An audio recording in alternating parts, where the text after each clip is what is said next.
Hi guys. Tonight we wander into the cold marrow of medieval stone, a Crusader's castle, far from the sun-washed Holy Land, where winter presses hard against the battlements. Picture yourself there. The air is thin, crisp, and merciless, swirling with frost that creeps between the arrow slits like a living thing. The torches crackle, their light golden against grey walls that seem to exhale chill from centuries of wars and whispers. You pull your cloak tighter around you, the wool scratchy at your neck, wondering how anyone could sleep here without freezing. You probably won't survive this. Not without a mountain of blankets, a jug of mulled ale, and perhaps a small miracle. So, before you get comfortable, take a moment to like the video and subscribe, but only if you genuinely enjoy what I do here. And tell me where you are in the world and what time it is as you listen.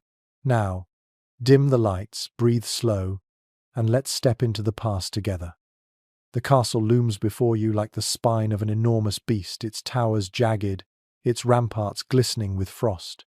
Inside, the corridors breathe out the day's exhaustion. Men in mail stomp their boots clean of mud.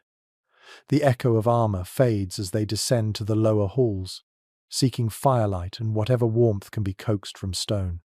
The Crusaders have returned from campaign, perhaps not from the holy sands of Outremer, but from a border skirmish closer to home. They are weary, soot-streaked, and chilled to the bone.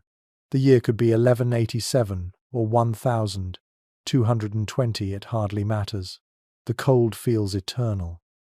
In the great hall, you hear the low murmur of servants stacking wood in the central hearth. The flames leap and shrink in uneven rhythm, their shadows dancing across the banners of old victories.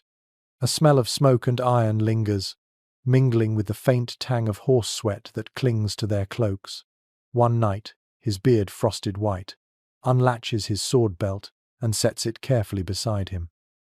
"We'll sleep lighter tonight," he mutters, perhaps recalling the raid that took his friend last winter when raiders struck before dawn.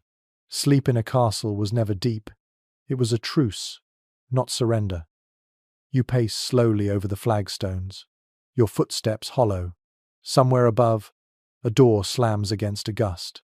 The wind howls through a narrow passage like a sigh from the earth itself. The castle is alive with small, restless sounds, a rat skittering behind barrels, the groan of timber joists, a distant cough. Yet there is also peace here, the kind of peace born of exhaustion. The men are not thinking of tomorrow's march or prayer. They think only of warmth, of a place to lie down, of closing their eyes without shivering.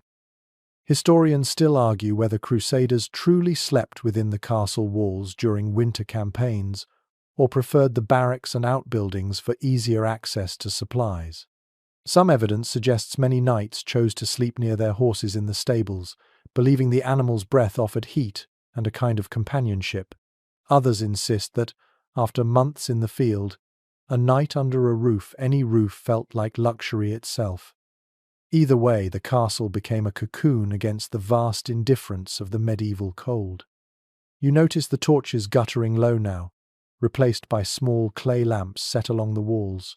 The flame trembles each time someone passes, and you realize how vulnerable everything feels without steady light. There's no hum of electricity, no reassuring clock tick, only the pulse of fire and your own breath clouding in the air. You reach toward the hearth, palms open, letting the heat sting your skin. It smells of peat and sap and something faintly sweet, like burnt honey. A curious thing records mention that some castles piped warm air from lower kitchens through hollow walls, primitive heating that could turn icy chambers tolerable.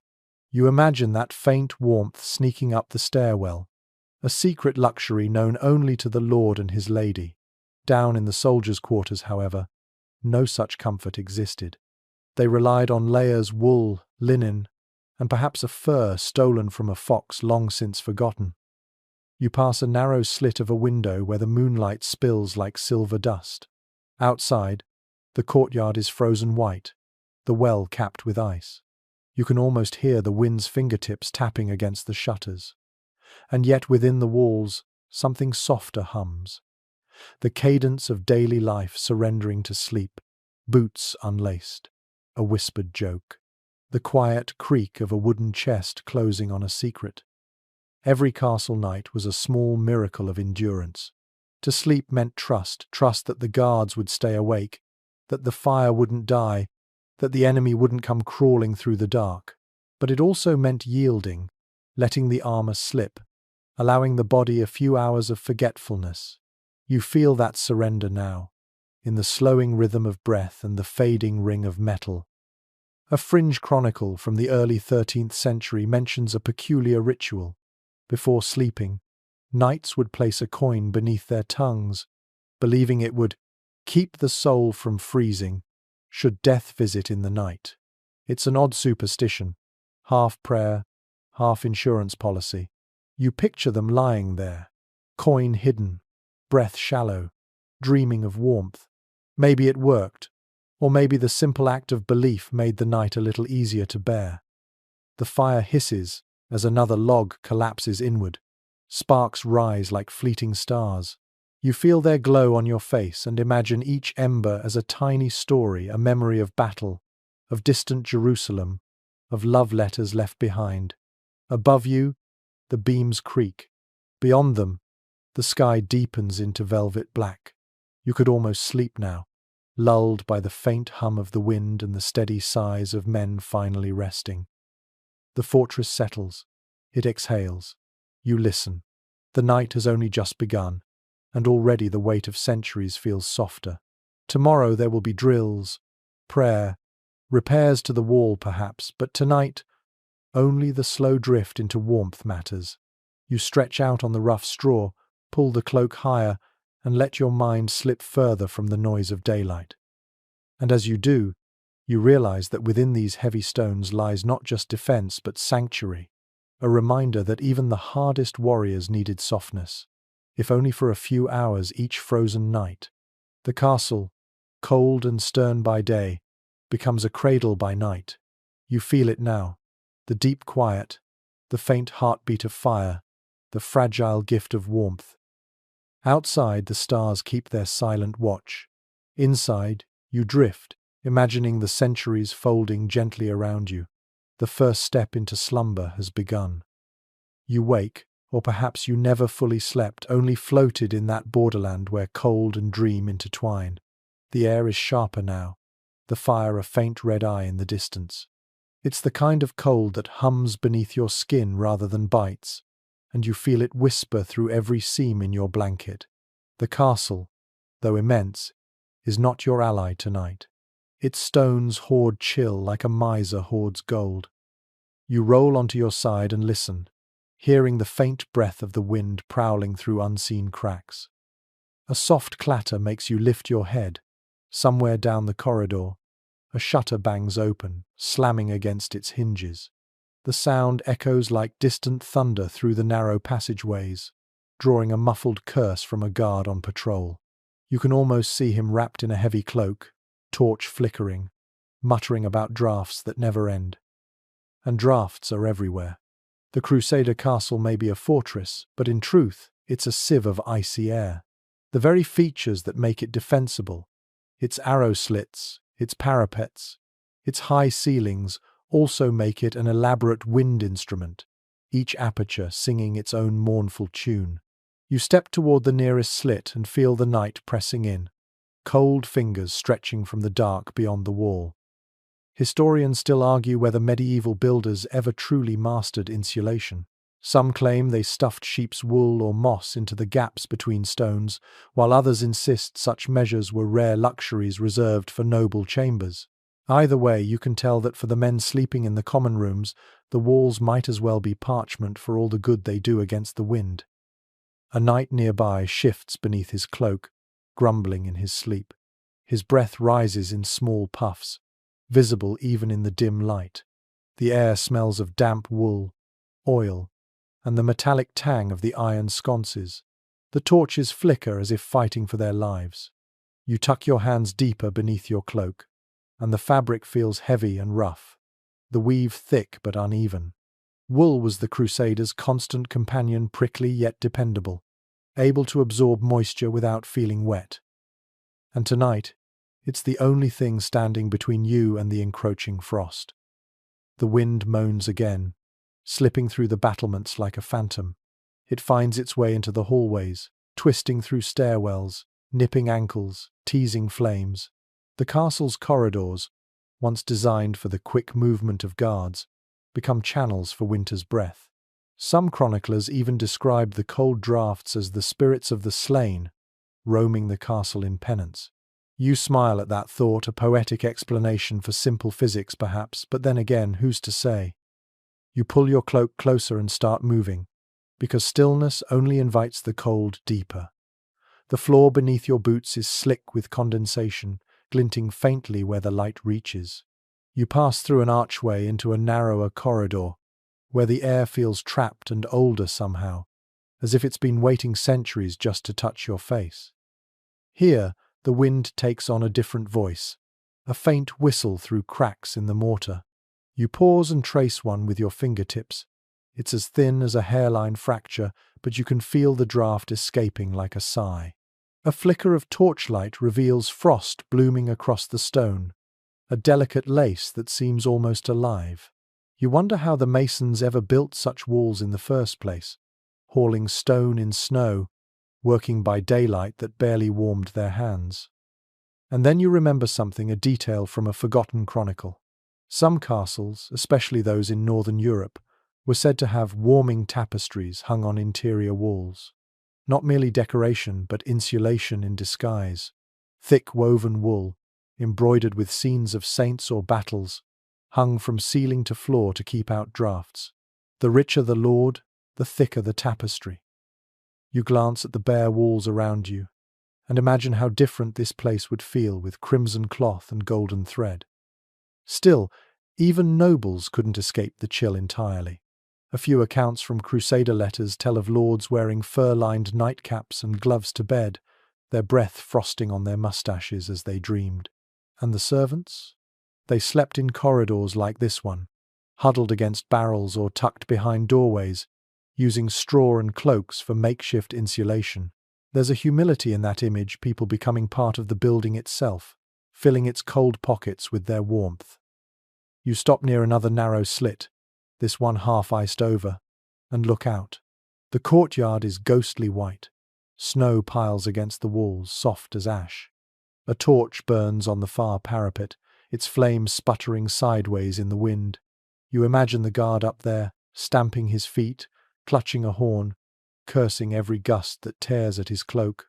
For him, there is no sleep at all, only endurance until dawn.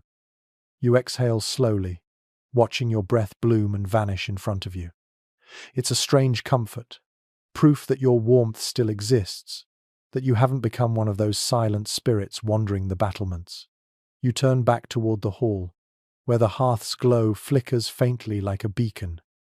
A quirky tidbit drifts through your memory. Some soldiers in the Levant supposedly stuffed bits of wool into their helmets to block drafts during night guard, only to discover that it muffled their hearing.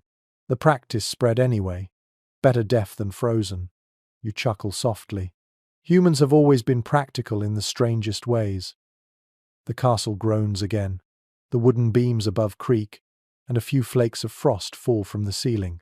Somewhere below, a dog whines, restless in its sleep. The sounds are intimate, strangely tender for such a fortress. Each creak, each sigh of stone feels like the building itself breathing. You realize that in a world of wind and cold, sound becomes company. You settle near the hearth once more, drawn by instinct.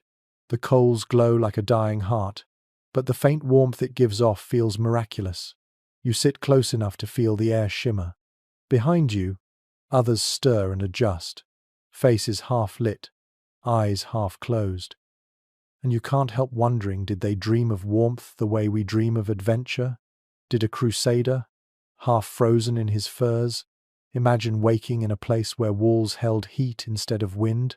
Historians still debate how they endured the long winters, whether sheer will, shared body heat, or divine faith played the greater role. The castle shifts again, a slow, tired sigh of wood and stone. Outside, the wind's fury softens to a low hum.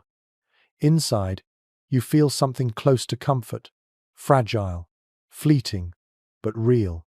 You close your eyes, letting the draft's cool fingers brush your cheek like a lullaby. The fortress, the cold, the night, they blur together now, one endless breath of history. You are part of it, just another soul curled up in the dark, listening for dawn. The fire murmurs low, its voice small and patient against the endless chill. You crouch closer, hands extended toward the glow, palms raw from the cold. The flicker of the hearth is more than light, it's survival, memory, ritual. You can almost hear the crackle of oak and the hiss of resin like conversation between centuries. In these castles, warmth was never a guarantee. It was a triumph renewed each evening by flame. It's well documented that medieval hearths were the heart of domestic life, literally and spiritually. The chimney, a relatively new invention at the time, changed everything. Before that, smoke drifted freely beneath the rafters, staining beams black and choking any hope of comfort. Now, even a small vent could coax the fumes upward, allowing fires to burn hotter and steadier. Imagine the relief after generations of watery eyes and coughing fits. You can feel that gratitude in the way every gaze in the hall is drawn to the hearth, like pilgrims before a shrine. You study the fire's architecture, log balanced upon log, its base lined with stones to reflect heat. It's not the bonfire of a festival, but a disciplined flame, meant to last through hours of silence.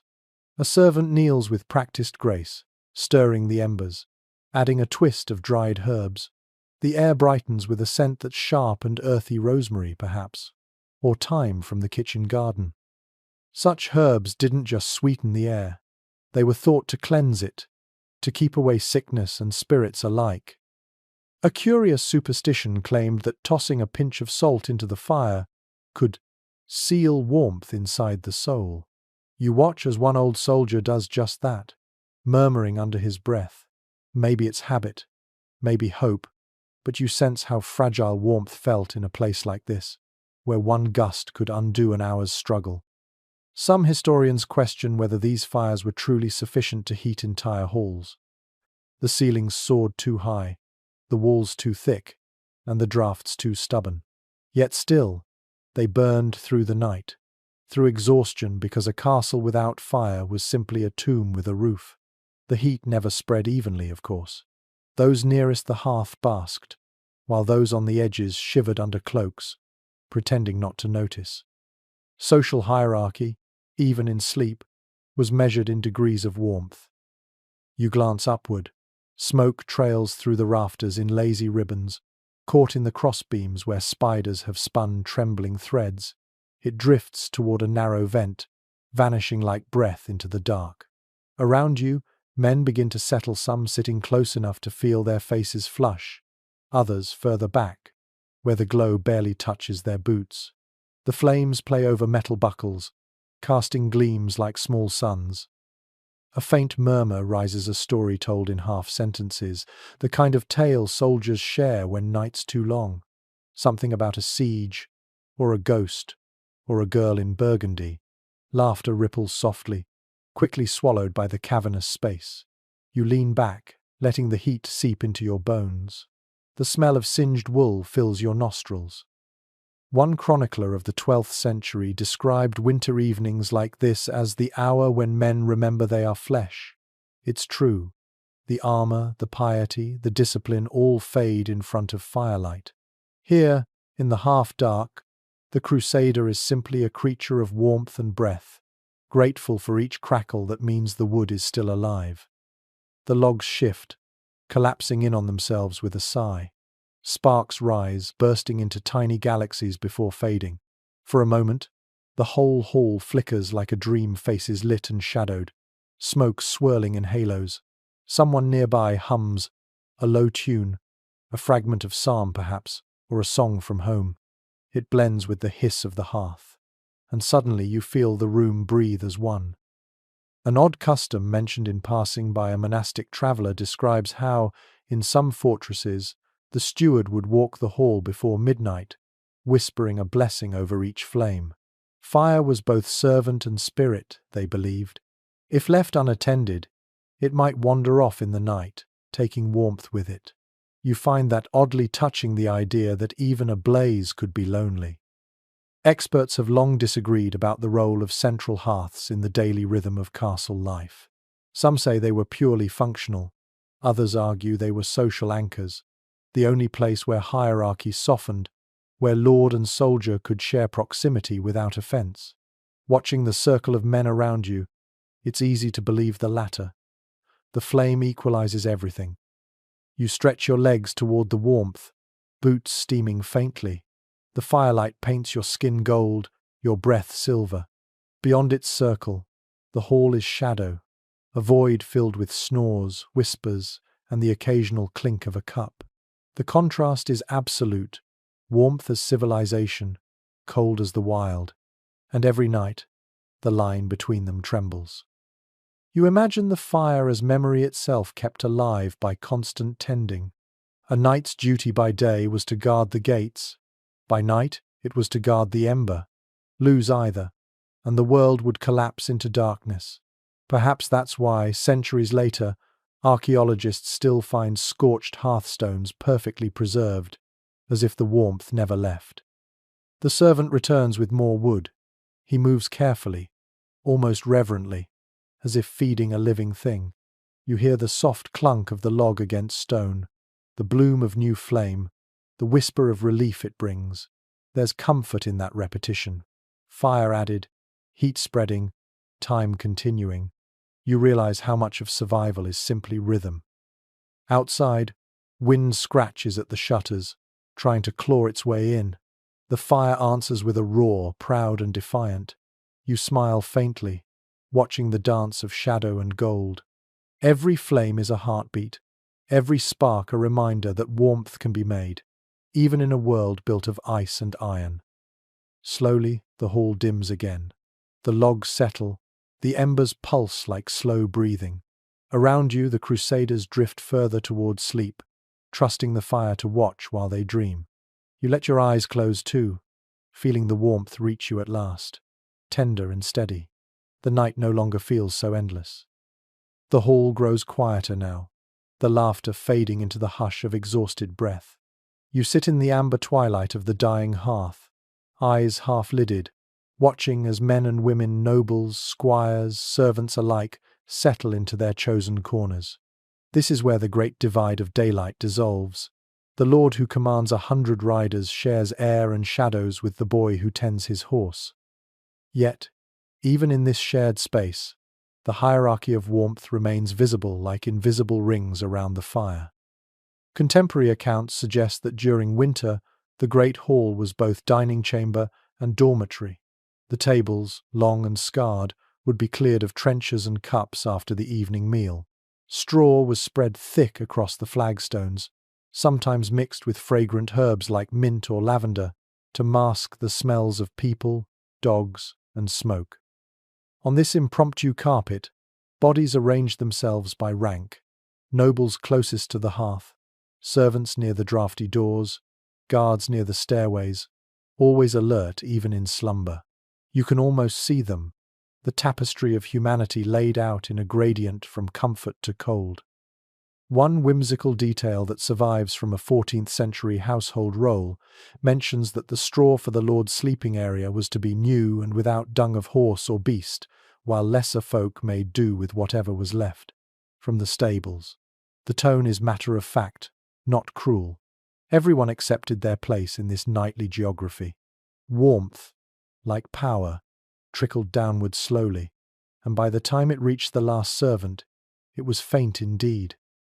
There's still no agreement among scholars as to whether women of the household shared the hall during these nights or withdrew entirely to private chambers. Some castles had adjoining solar rooms, small, upper-level spaces reserved for the lord's family, often equipped with their own hearth. Others did not. What seems certain is that privacy was a rare and fragile thing.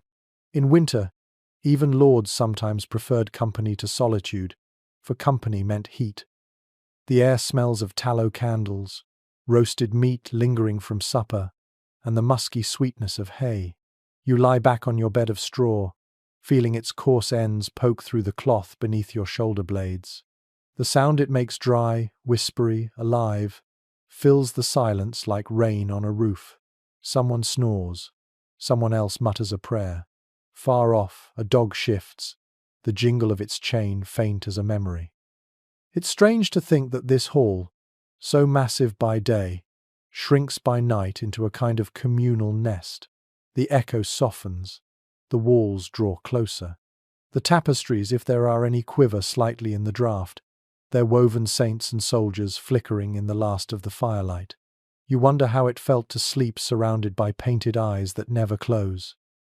Archaeological findings confirm that even high-status sleepers relied heavily on layers rather than softness.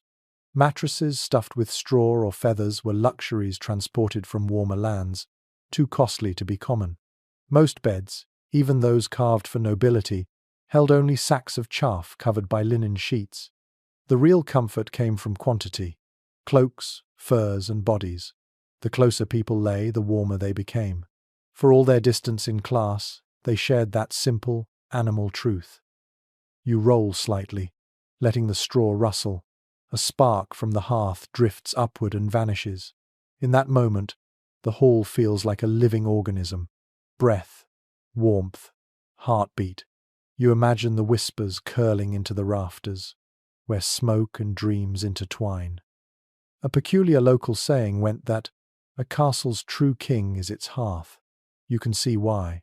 Every night, this same ritual unfolds, fire lit, bellies full, cloaks drawn tight, songs fading to silence.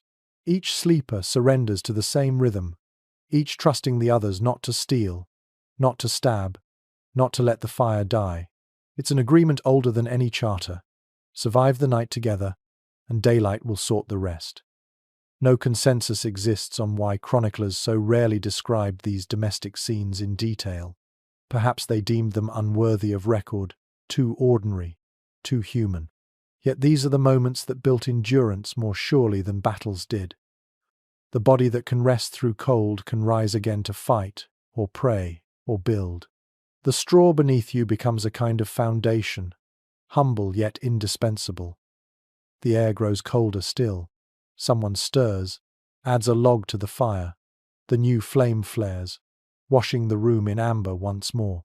For an instant, the faces around you glow like ancient icons, sleeping, dreaming, mouths half open. You think of how time folds here. Centuries of sleepers, one atop the other, all reaching for warmth in the same way. You pull your cloak tighter and trace the edge of your glove with your thumb. The wool is rough but steady. In the darkness beyond the hearth's reach, the stone walls breathe their frozen breath.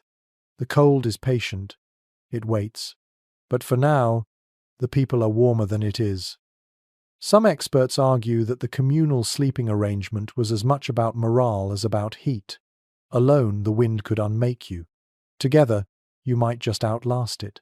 You find that idea oddly comforting, the way humans, even armored and devout, reverted to something primal when the world turned bitter. A fragment of song drifts from a half-asleep mouth, a lullaby from a village long gone. The notes hover, fragile as the glow from the hearth, and then dissolve into quiet.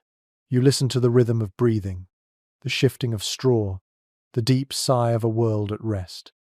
And in that fragile hush, you realize that the great hall is not only a fortress, but also a cradle, its stones cradling the weary, its fire beating like a heart. Sleep comes not as conquest, but as surrender, gentle and necessary. The flames dip once more. Shadows reclaim the walls. Around you, the Crusaders sleep, men of iron, dreaming in straw. You close your eyes, and the cold recedes just a little. The night holds. The fire has burned low again, just embers now, a faint pulse of red in a sea of darkness. You draw your cloak higher, but still the cold finds seams, slipping through like a sly creature. You can feel the castle breathing slow, uneven, the inhalation of ancient stone. The night deepens around you, and suddenly you notice how every small sound has become sharp. A cough, the settling of wood, the sigh of someone turning in sleep. Surviving manuscripts note that warmth in these walls depended on materials as much as on fire. Layering was the secret: wool over linen, fur over wool, feather over straw. A knight could face a blizzard in armor, but without proper bedding he'd freeze before dawn. The hierarchy of comfort wasn't just about rank, it was about who could afford fox pelts or goose down. Common soldiers relied on coarse wool blankets that scratched the skin raw, while the noble few tucked themselves beneath fur, trimmed from squirrel, marten, even ermine if they were lucky or vain. You run your gloved hand across your own cloak, feeling its weight. Wool holds heat well, but dampness is its enemy. The smell of wet fabric lingers in the hall like breath that never leaves. A handful of men are curled near the fire, their cloaks stiff with frost where they brushed the snow earlier. Each time one shifts, you can hear the faint crackle of frozen fibers. An odd custom mentioned in letters from the Levant tells of Crusaders stuffing straw inside their cloaks before sleep to trap warmth, a trick learned from local shepherds. It worked, but the price was fleas. You smile faintly, imagining a knight itching beneath his armor, swatting at invisible foes long after the real battle was done. Comfort, it seems, always demanded some indignity. Researchers remain divided on how effective these medieval sleep arrangements really were. Some argue that, given the lack of insulation, the human body's resilience was remarkable, that the constant exposure bred toughness we can barely imagine today.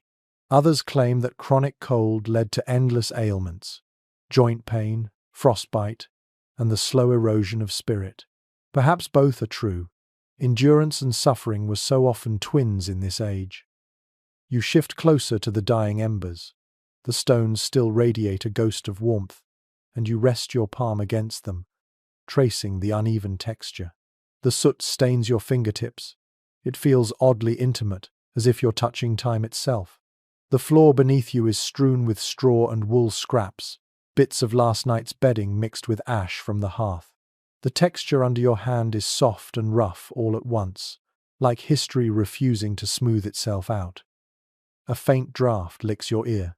You glance upward. The tapestries near the dais tremble, their patterns dull in the darkness. The woven beasts, griffins, lions, hunting hounds, seem to move, stretching under the flickering light. Once, these heavy drapes were as valuable as armor. They trapped heat and told stories. Every stitch was both protection and proclamation. Here dwells power. You pull your blanket tighter, and the fabric creaks. Beneath it, another layer linen, worn thin. Beneath that, a rough tunic, patched at the elbows.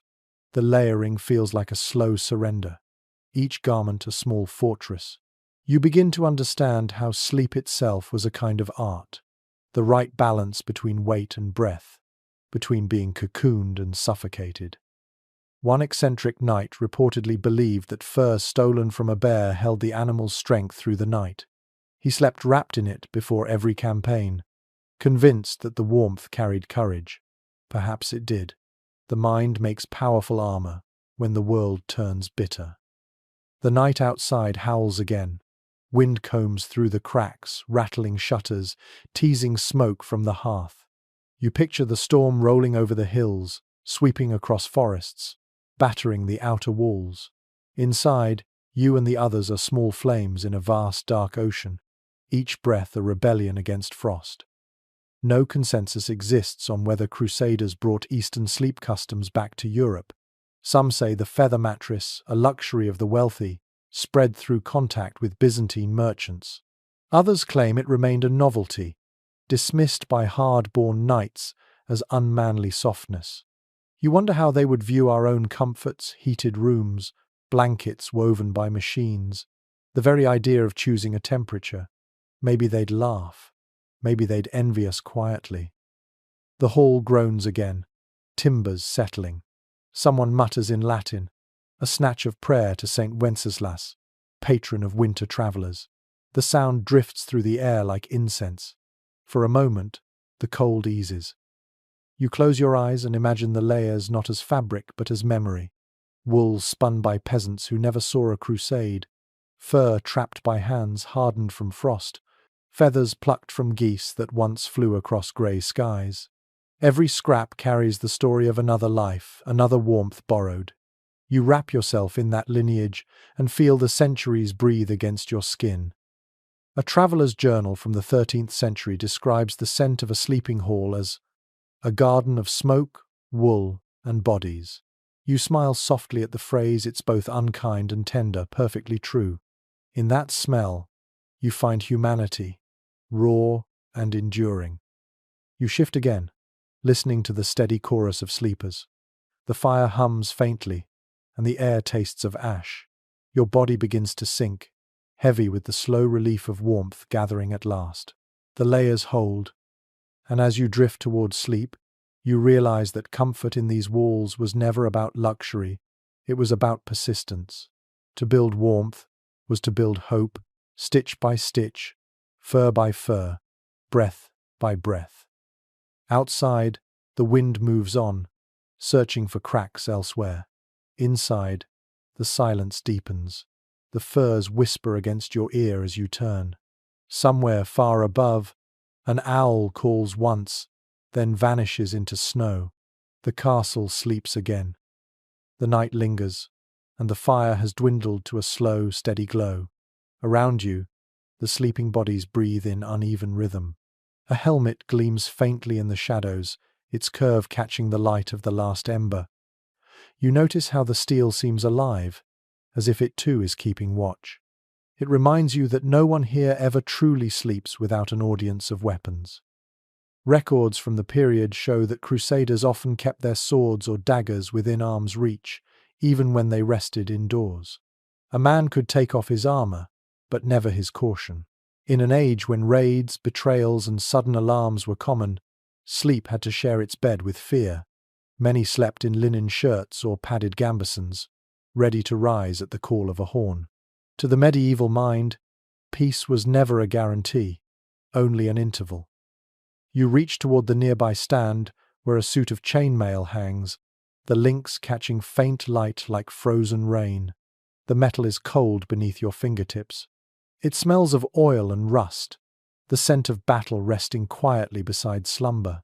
You imagine the weight of it on a man's shoulders, the way it might feel to shed that burden only for a few hours before dawn. A curious superstition circulated among soldiers that keeping your sword beside your bed warded off nightmares. The weapon, they believed, was an extension of the soul, a guardian even while its master slept. You picture a knight curled up beside his blade, as though it were a pet or a lover. The gesture is almost tender, and perhaps in its own way, sacred. Some researchers question whether Crusaders ever truly let themselves rest. Chronic exhaustion was common, especially during long sieges. Many letters describe half-sleep, a drifting state in which the body collapsed but the ears stayed alert for danger. In those moments, the line between waking and dreaming blurred, filled with sounds that might be real or imagined. The clang of a distant gate, the echo of a trumpet, the wind mistaken for footsteps. You shift on your straw bed and listen. The castle has its own vocabulary of noises. The wind hums through arrow slits like a whisper. Beams stretch and sigh. Somewhere deep below, a guard's boots scrape the flagstones. The air is so still that the faint clink of armor sounds almost deliberate, as if the metal remembers movement even in rest. The hall smells of wax and steel, of cold stone and lingering smoke. You can taste the air, metallic and faintly bitter. Every breath reminds you of the labor it took to build this fortress. The forging of nails, the quarrying of rock, the hammering of wood. Each sound is both human and mechanical, the echo of endurance. One peculiar detail recorded by a traveling monk tells of knights who slept with their gauntlets still on, claiming that removing them invited idle thoughts. Whether that meant temptation or terror, the record does not say. You can almost laugh, imagining these grim warriors too tired to dream, yet afraid to unclench their fists. Experts have long disagreed about how much personal space existed in these communal quarters. Some argue that men slept shoulder to shoulder, armor piled at their feet, to conserve heat and foster solidarity.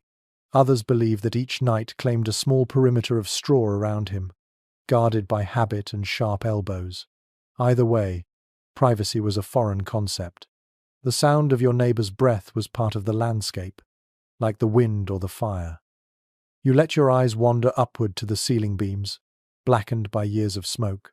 They seem to lean inward, forming a rib cage above the sleepers.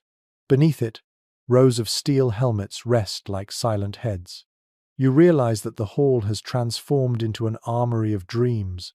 Men and weapons coexist in uneasy harmony, each depending on the other to survive the next dawn. It is easy to forget that even the most devout Crusader carried fear in his bones. Beneath the prayers and banners lay a deep, human anxiety, that the world beyond the wall might intrude at any moment. Sleep, in such a place, was a rehearsal for death. To close one's eyes was to trust the guard on the tower, the strength of the gate, the mercy of God. You can almost feel that tension in the air, stretched tight like a bowstring. A faint clatter startles you. A sword slips from its stand, landing softly against the straw. No one stirs. You bend forward and lift it carefully.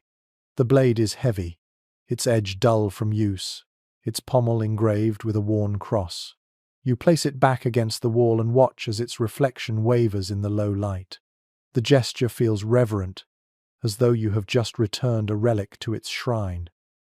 Some modern scholars suggest that this constant intimacy with weapons shaped the medieval idea of self. A knight was never unarmed in spirit. Even when he slept, his sense of identity lay beside him in steel. The sword was both his defense and his definition. You think about that as you watch the room breathe. The embers glow faintly, pulsing like the beat of a distant heart. Around them, bodies lie still. The air feels thicker now, warmed slightly by all that shared breath. You close your eyes and listen to the mingled music of sleep, the low rumble of snoring, the faint ring of chain links shifting, the occasional cough swallowed by darkness. You wonder if any of them dream. Do they see battlefields or home? Do they dream of warmth, of faces they'll never see again? The hall gives no answer, only the steady rhythm of night itself. Your head grows heavy. The sword's glimmer fades, the cold softens, and for the first time you feel the quiet as something kind rather than cruel. The steel keeps its vigil, and you, at last, drift into the same uneasy peace the Crusaders once knew. The air carries a new sound now, faint and rhythmic, like ripples in water. You lift your head slightly and listen. It is the low murmur of prayer, soft enough to blend with the crackle of coals. Somewhere nearby, in a small chapel carved into the inner wall, a priest chants the midnight office. The Latin syllables rise and fall like waves against stone, comforting in their repetition. Castle records reveal that nightly prayers were as essential as the meal or the fire. For Crusaders, faith was both armor and anesthetic. No one could face endless winters, uncertain battles, or the memory of blood without something larger to lean on. Each night, before rest, they spoke to the divine as if to a companion who shared the cold. The chapel, lit by a few candles, was the only place where warmth came from words. You picture the small space now. The walls are damp, the floor uneven, and yet it feels alive with devotion. Wax drips down iron holders, pooling like honey. The smell of smoke mingles with incense, thick and sweet, clinging to your throat. Each breath tastes faintly of frankincense and thyme. A curious practice mentioned by a chronicler from Burgundy describes how soldiers, too weary to stand, would kneel only halfway and rest their heads on their shields while praying. It was a compromise between piety and exhaustion, half holy, half human. You smile softly at the image, warriors leaning on their own defenses, whispering thanks that they are still alive to be tired. Some experts question whether the nightly prayers were acts of true faith or gestures of discipline meant to maintain order. In the tension of medieval life, belief and obedience were intertwined. Perhaps sincerity did not matter as much as the ritual itself, the comfort of shared rhythm. When 100 voices whispered the same words into the dark, it created something like heat, something that made the night a little easier to bear. You step closer to the chapel door, drawn by the hum of voices. The entrance is narrow, framed by rough stone smoothed by countless hands. Inside, the light flickers against the curved walls, revealing a painted icon of the Virgin and Child, faces serene but worn with smoke. The paint glows faintly gold, like memory trapped in pigment. One pilgrim's diary from the early 13th century tells of knights who slept with small relics beneath their pillows. Splinters of wood said to come from the true cross, or fragments of cloth touched to the bones of saints. The idea was that holiness could radiate through the body like warmth. Whether or not it worked, you cannot tell, but the belief itself has its own quiet beauty. You sit on a low bench near the entrance. The sound of prayer fills the space like slow rain. The Latin phrases melt into each other, syllables sliding across the air. You do not need to understand the words to feel their rhythm. It is the cadence of endurance, of men clinging to meaning when comfort is scarce. No agreement exists among historians about how strictly these nightly devotions were observed. Some argue that the rituals were shortened in wartime or in severe weather, while others claim they were never abandoned. The surviving evidence is uneven, fragmentary, like the light of this chapel. But listening now, you feel certain that something about this ritual was essential. It stitched the hours together, kept chaos at bay. The priest's voice falters for a moment, then rises again, softer this time. His Latin is worn at the edges, half swallowed by fatigue.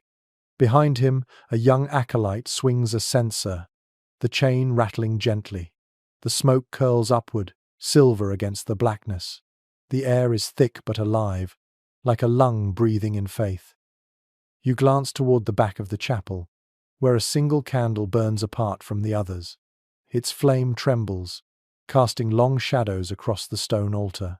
You can hear faint whispers behind you, the kind that hover between prayer and confession. These are not men boasting of courage or conquest. They are asking forgiveness, or simply speaking to fill the silence inside themselves. An odd tradition mentioned in a forgotten sermon describes how some Crusaders, before sleeping, traced a cross not on their chest but on their sword blade. It was a small act of unity between flesh and steel, as if reminding themselves that both belonged to the same purpose. You imagine the gesture, slow and deliberate, the steel catching the light for just a heartbeat before dimming again. The chanting fades at last. The priest extinguishes the last candle, leaving only the faint glow of the hearth outside. You stand, feeling the cold rush back into the room like a tide. The prayers have ended, but their echo lingers, woven into the stone. It hums under your feet, a vibration rather than a sound. You step back into the hall. The air is cooler, the fire a dim circle of red, yet something has changed. The space feels calmer, softer. The prayers have left a kind of invisible warmth, a stillness that wraps around the sleepers like another blanket. You walk past them slowly, careful not to disturb. A few have crossed themselves even in sleep, their fingers resting lightly on their chests. Their faces, in the dim light, look almost peaceful. The battle between body and faith has paused for a while. You lie back down and close your eyes. The smell of incense clings faintly to your hair. You feel the rhythm of the prayers still vibrating in your chest. In this moment, the castle does not feel like a fortress or a cage. It feels like a sanctuary suspended in frost, where silence itself becomes a form of prayer. The night has ripened into its quietest hour, the one where breath feels louder than thought.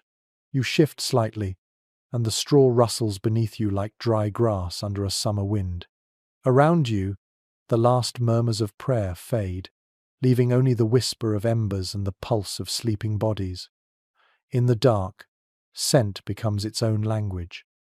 Contemporary accounts describe the fragrance of castle nights as a mixture of smoke, tallow, wool, and humanity. The air is thick with the residue of the day: sweat, oil, old wine, and the faint sweetness of herbs tossed on the floor to freshen the air. You breathe it in and realize how scent can hold memory, how the castle itself smells of endurance. You can pick apart the layers if you try. There is the faint animal musk of fur cloaks drying by the fire, the sour tang of ale left unfinished in wooden cups, and the heavy comfort of burning wood. Somewhere beneath it all is a softness, the faint spice of cloves and nutmeg from the kitchens below. Every smell tells a story, even the unpleasant ones. They are proof of life, of warmth fighting against decay. A curious report from a physician serving in a Crusader garrison claimed that keeping rosemary near one's bed improved sleep and banished evil dreams. He prescribed bunches of the herb tied with red thread and placed beneath pillows. Whether through faith or fragrance, the soldiers swore it worked. You smile, imagining rough hands tying those small charms, hoping that scent could protect the mind. Some modern experts suggest that castles developed their own microclimates of aroma. The mix of smoke and human scent became so pervasive that inhabitants no longer noticed it. To outsiders, it might have seemed unbearable, but to those who lived within, it was home. Like the hum of bees in a hive, it was both background and comfort. You tilt your head toward the nearest torch and watch it quiver. The tallow candle beside it releases a faint hiss, its wax pooling like amber sap. The smell is thick, oily, and slightly sweet. You imagine how expensive beeswax must have been in these times, reserved for chapels and noble chambers, while tallow filled every common space with its smoky perfume. The difference between rich and poor could be measured by what burned above their heads. An odd superstition survives in the writings of a minor knight who believed that burning a strand of horsehair in the fire before sleep kept ghosts from entering the room. The smell, he wrote, was foul but holy. You almost laugh at the thought, then realize that in the blackness of a medieval night, superstition was as natural as breathing. The unknown had weight, and scent was a kind of invisible shield. There is no scholarly agreement on whether incense was commonly used outside the chapel, but fragments of resin found in excavations suggest that some households kept small censers burning through the night. The smoke may have been for health, or simply for comfort. Perhaps the smell of spice and wood was enough to remind sleepers of warmth, of faraway lands where cold was not an enemy. You shift again, pulling the cloak higher over your shoulders. The fabric smells faintly of lanolin, earthy and raw. The scent clings to your skin, reminding you of sheep on a distant hillside, their wool transformed into this fragile barrier between flesh and frost. You think about how every odor, every lingering trace in the air, connects back to something living. Even in this fortress of stone, life leaves its invisible fingerprints. The fire pops, startling a nearby sleeper. He groans, turns over, and mutters something half-coherent. The smell of wood smoke drifts toward you, deep and familiar.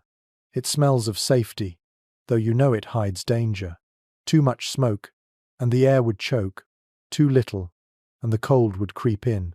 Balance. Always balance. A forgotten chronicle of domestic life in the north mentions that servants sometimes scented straw with mint, thyme, or juniper when the lord was in residence. The herbs were believed to drive away fleas and bring cheer to the mind. You can imagine the faint green scent rising as the straw was spread across the floor. A small kindness in a world of iron and frost.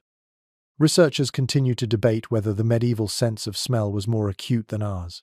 Without the distractions of modern perfumes or chemicals, perhaps every fragrance was sharper, every odor more alive. You believe it must have been. In this dark, even the smallest wisp of smoke or spice seems to carry meaning. You inhale again, slower this time. The scents of the night fold together into something almost musical. Smoke as bass, wool as harmony, spice as high note. It fills you, warms you, settles you. You realize that these smells are not unpleasant anymore. They are the breath of history itself, the perfume of survival. Outside, the wind still prowls around the towers, but its voice feels distant now, muffled by the warm air inside. The fragrance of burning wood, anchors you to the present moment. The night, cold and vast, feels almost tender. You sink back, let your eyes close, and let the smells of the past lull you toward rest. The fire's glow has softened into a quiet haze. You stir from half-sleep, sensing movement nearby. A faint scuff of boots, the creak of a bucket handle, the whisper of fabric brushing stone. Servants move through the hall, shadows among shadows, tending to the needs of the sleeping fortress. They are the keepers of warmth, the unseen pulse that keeps the night alive. It is well recorded in manorial household accounts that castle servants rarely slept through the night in winter. Their duties continued long after their lords closed their eyes. Someone had to feed the fire, fetch fresh logs from the yard, and make sure that no ember faded to ash before dawn. A single cold hearth could turn the night deadly for everyone. You watch them quietly. One servant crouches near the embers, blowing gently until a faint flame stirs again. His breath creates a cloud of vapor in the frigid air. The faint sound of crackling wood follows, small and hopeful. Another servant carries a tray with pitchers of ale and cloth-wrapped leftovers from supper, meant for guards who will not see their beds until daylight. A curious letter written by a visiting abbot describes how servants were said to gossip during these late rounds, whispering secrets in the language of half-sleep. The writer seemed both scandalized and amused, calling it the kingdom of whispers that rules between midnight and dawn. You can almost hear them now, their voices weaving through the shadows. Low laughter, fragments of rumor, the names of knights spoken with affection or irritation. Archaeological evidence confirms that servants often slept in transitional spaces, such as passageways or by stairwells. Their bedding was nothing more than old cloaks or piles of rushes, laid down where warmth was likely to pass. They learned to sleep lightly, waking at the faintest sound of a log splitting or a cup shattering. To live in service was to exist between waking and rest, between warmth and duty. You follow one servant with your eyes as he walks toward the far end of the hall. His candle trembles with each step, leaving a wavering trail of light along the walls. He stops near the great door, where cold air seeps through the seams, and pushes a folded cloth into the gap to keep the draught out. The gesture is small, but it feels monumental, a private battle against the winter itself. There is a strange comfort in their quiet competence. These are not warriors or nobles, yet their labor is as vital as any sword. Without them, the castle would freeze from the inside out. You can almost sense how their movements create invisible circles of safety. A log added here, a blanket adjusted there, warmth passed from one room to another like a shared secret. One peculiar detail recorded in a household manual from the 13th century notes that servants sometimes wore small pouches of ash around their necks to absorb sweat and ward away chill. It sounds absurd, but perhaps the ash, warm from the fire, offered brief comfort. Or perhaps it was symbolic, a reminder that warmth and dust were the same in the end. Experts continue to debate the social position of domestic workers in Crusader castles. Were they merely tools of their masters, or quiet custodians of power in their own right?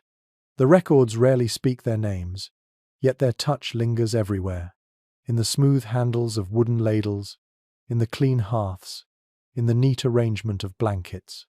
Their presence is felt even when forgotten. The servant by the fire glances up for a moment. His face glows in the emberlight, eyes rimmed with fatigue but steady. You realize how young he is, hardly older than a squire. His fingers move with practiced care as he places another log on the flame. You hear it crackle, smell the wood smoke unfurl again, and feel the air around you grow less brittle. He stands, stretches, and walks toward a nearby alcove where a handful of others huddle together. They share the warmth of their own breath, talking softly. You catch only fragments of their world: a missing comb, a cat stealing scraps from the kitchen, a joke about the Lord's snoring. These are small stories, but they hold the weight of survival. You think about how many centuries of servants have walked these same paths, their footsteps worn into the stone like an unrecorded prayer. They are the invisible chorus behind every noble history. The warmth in this hall is theirs as much as anyone's. Some historians propose that this nightly rhythm of servant movement created a sense of reassurance for those asleep. The faint sounds of work, the shovel of ashes, the clatter of tongs became lullabies of safety. Silence would have been more terrifying, because silence meant the fire had died, and with it, hope. The servants finish their rounds at last. The youngest sits near the hearth, rubbing his hands and staring into the coals. You watch the light dance across his face, reflecting in his tired eyes. He is not thinking of glory or of saints. He is thinking of warmth, of rest, of dawn. Gradually his eyelids droop. The hall quiets again, wrapped once more in shared stillness. The air smells faintly of smoke and bread, the last trace of their effort. You close your eyes, feeling gratitude for their unseen care. The fire hums softly, steady and alive. Somewhere beyond the walls, snow begins to fall again, muffling the world. Inside, the servants sleep at last, their work done until the next whisper of dawn. The castle breathes in rhythm with them, warm for a little while longer. The snow has thickened outside, and the castle feels sealed within its own breath. You stir as a faint draught brushes your face, then pull the cloak tighter. The fire still burns, but the cold has learned how to slip through every crevice, clever and relentless. A single shiver ripples through the hall like a chain reaction. Someone groans, another coughs, a third pulls the covers closer with sleepy defiance. Chroniclers of the 13th century often wrote of bone-deep winters, seasons when even the strongest felt their joints stiffen and their teeth ache with chill.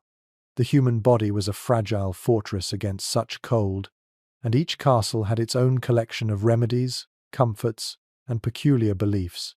Tonight, you can almost sense them all lingering in the air like invisible potions. It was common knowledge that heat stones could be wrapped in cloth and slipped beneath bedding. These river-smoothed rocks, warmed by fire, held their glow for hours. Records from English and French keeps describe them as sleep stones, valued more than silver during harsh winters. You reach toward the hearth and imagine the servants preparing them, turning each one in the flames until it glowed, then swaddling it carefully before passing it to shivering hands. An odd practice mentioned by a traveling physician claimed that slicing an onion and placing it in your socks before sleep would draw out the frost. No one knew why it worked, if it worked at all, but many swore by it. The logic of comfort often mattered less than the feeling of control, the illusion that one could fight back against the weather. You smile at the thought of stoic warriors padding their boots with onions, desperate for warmth. Some researchers suggest that belief itself was as important as any fire. In an age of mystery and prayer, faith and imagination were part of medicine. To wrap a hot stone in wool, to whisper to a saint, or to swallow a sip of mulled ale before bed, was to weave small defences into the fabric of night. Even the most improbable remedies carried the promise of sleep. You shift closer to the hearth. The heat reaches your face first, soft and damp. Someone has hung a pot of water above the coals, and its slow simmer fills the air with a comforting hiss. The scent of herbs rises from it, thyme, sage, perhaps a little honey. It smells medicinal but gentle. A servant must have prepared it for the sick or the sleepless, a simple remedy passed from memory to memory. A peculiar anecdote preserved in a castle ledger tells of a cook who swore that warm wine mixed with crushed garlic cured numb fingers. The lord found it disgusting but tolerated the smell, claiming it gave him strength to endure the morning chill. Perhaps that cook was right. Perhaps courage really did begin with flavour. Experts continue to dispute whether medieval people understood body heat in medical terms or mystical ones. Some evidence points to the humoral theory, where warmth balanced the cold humours of winter. Other sources describe heat as divine essence, a spark lent by God that could fade if neglected. Both ideas share the same truth. Warmth was precious, finite, and sacred. You notice a faint glow from the far side of the room. A woman in a plain wool dress moves quietly among the sleepers, checking their coverings, adjusting cloaks, tucking stray corners of fabric. Her face is lined by candlelight, her movements slow and steady. She hums something soft, a tune without words. It might be a lullaby, or a prayer disguised as one. You watch her pause beside a knight whose armor rests beside him. She bends, touches his brow as if checking for fever, then places a warmed cloth at his feet. The gesture is simple, but in it there is something ancient, a devotion that has nothing to do with rank. In a world ruled by swords and banners, care still finds a way to slip quietly between the stones. A curious regional custom from northern France tells of sleep charms written on parchment and tucked under pillows. They were inscribed with verses from the Psalms or small sketches of the sun, meant to protect against chill and nightmare alike. Many were found centuries later, faded to near invisibility, their ink smudged by sweat and breath. You wonder how many nights those little scraps of faith endured before turning to dust. The fire sighs, releasing a puff of smoke that curls toward the ceiling beams. You trace the movement with your eyes, watching it vanish through cracks into the cold above. Around you, the hall has grown quieter again. The groans and coughs have softened. Perhaps the onion and the warm stones have worked after all. There is no consensus among historians about how much the cold shaped the rhythms of castle life. But some believe winter bred a deeper sense of humility. It stripped away pride, made kings and servants equal before the frost. Tonight, you feel that equality in the stillness. No one here is above the need for warmth, not even the most devout knight or the proudest lady. You settle back, adjusting the layers around you. The straw beneath your body rustles softly, holding faint warmth from your own skin. The air carries the mixed scent of herbs, wood smoke, and sweat. It is not pleasant, yet it feels alive. Every breath draws you deeper into the fragile comfort of the hall. Outside, snow presses against the shutters, muting the world beyond. Inside, the air glows faintly orange. You close your eyes, feeling the warmth linger in your fingers. The remedies may be strange, the beliefs naive, but they work, at least for now.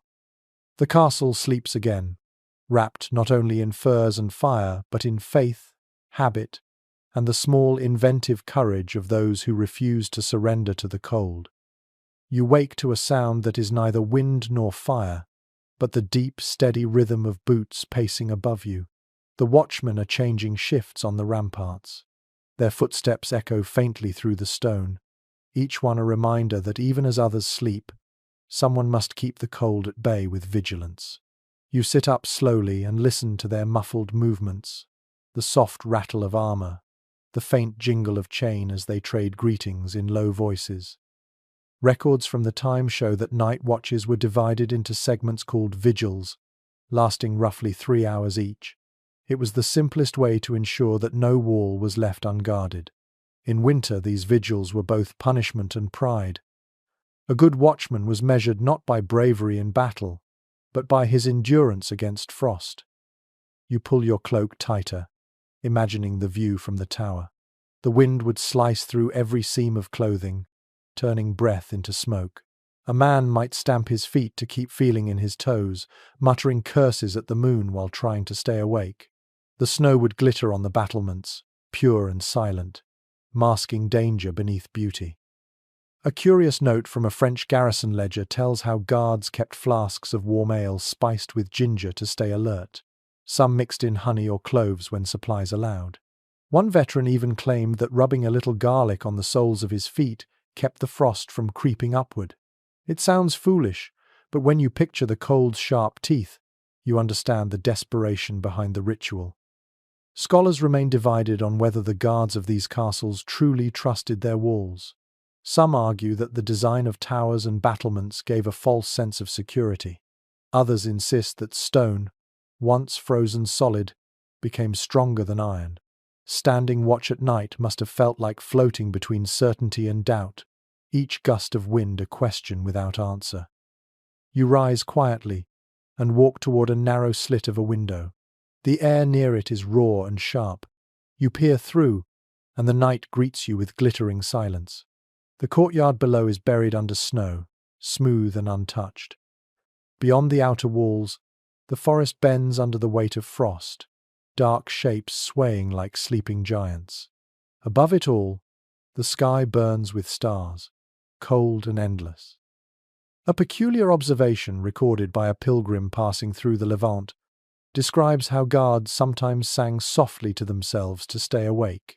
The tunes were old village songs, fragments of home. Their voices, carried on the wind, were said to sound like ghostly choirs to those inside. Perhaps it was loneliness turned into melody. You can almost hear it now, faintly, like a lullaby for the stones. You imagine the watchman on the western tower, hunched in his fur-lined cloak, hands gripping a spear more for comfort than defense. His breath clouds before his face. His eyes scan the horizon, where the sky and snow blur together. Every sound could be a threat, or simply the whisper of ice shifting. He listens anyway, because that is his duty to hear what others cannot. Some experts believe that these lonely sentinels developed a strange intimacy with the night. Their letters and confessions often describe the sky as both companion and adversary. "The stars mock us," one wrote, "for they never sleep." Others found peace in the stillness, saying that God's silence felt closer when the world was frozen. Whatever they felt, they carried it quietly, like an ember in the chest. You rest your forehead against the cold stone and feel the texture of it. Rough, damp, unyielding. The castle itself seems to hum beneath your fingers, vibrating with the low resonance of the wind. For the watchmen above, this sound is both comfort and test. It reminds them they are not alone, yet it also warns them that the cold is always listening. A curious superstition persisted among northern sentinels. If frost formed on the tip of your spear before dawn, it meant peace would hold for another day.